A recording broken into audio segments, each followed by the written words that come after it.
Aftermath is the second in the Spanish trilogy of death, again directed by Nacho Cerda.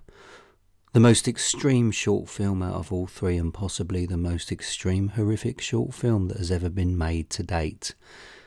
It runs for just over half an hour. The first 4 minutes is credits. Aftermath is actually one of the most disturbing of all the films I've watched. It's set in a morgue, a place where lost ones go either waiting for identification, removal for autopsy, or disposal for burial. A place we hope in real life is a safe area where the deceased are handled with respect. In this film, it graphically demonstrates the worst that could happen behind a locked door.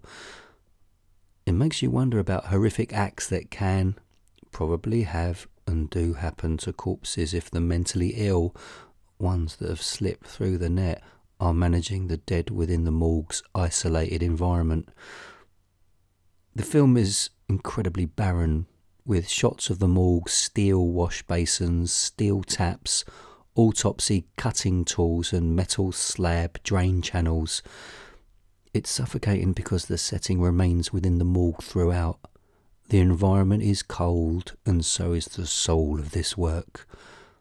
Camera shots focus on faces of the corpses long enough in such a way you actually believe they may still see and feel everything that's happening, but they're unable to move and scream. Just like a miscalculated anaesthetic dose given to a patient that wakes up during major surgery and can't move or speak. Apparently this happens to 2,000 patients a year in the UK. Now that is really chilling. The actors say nothing. They use their eyes to express themselves because they're fully surgically equipped. Half their face is masked.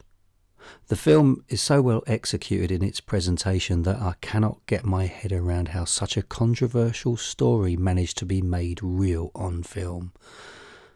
The camera positions, pace of the experience and creativeness is exceptional, which makes the ordeal even more difficult to fathom. The prosthetics are amazing. However, at one point when a dead body is moved, it did seem light in weight. Perhaps I'm being a little pedantic. My jaw fell open at one particular moment because it was beyond vicious.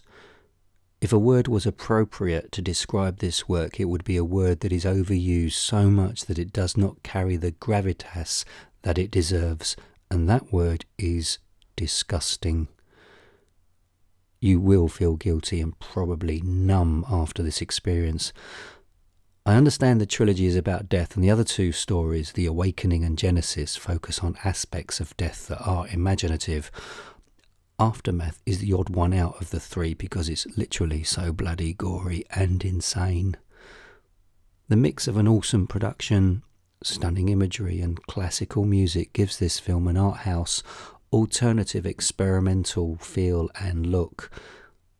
As a body of work, it is without doubt incredible and uncomfortable, and that's why it stands head and shoulders above other shocking films.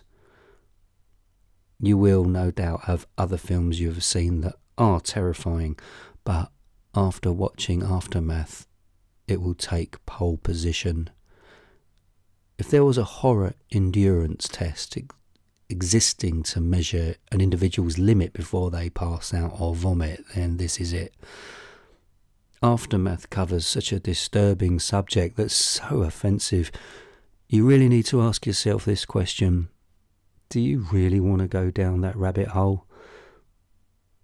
If you do have a chance to watch this film, please bear in mind that you will not be able to undo the degrading images from your memory. This experience is hard, beyond brutal, and you might notice during the film that you are physically shaking.